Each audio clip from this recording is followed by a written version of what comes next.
Hi everyone, welcome back. In this video, I'll show you how to fix the no boot device found. Press any key to reboot the machine error on a Dell laptop.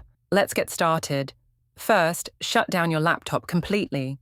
Then, turn it back on and keep pressing the F2 key to open the BIOS setup menu. Once you're in BIOS, go to System Information on the left panel.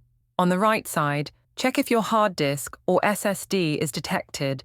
If your drive is showing up here, it means the hardware is fine and the issue is with the boot settings.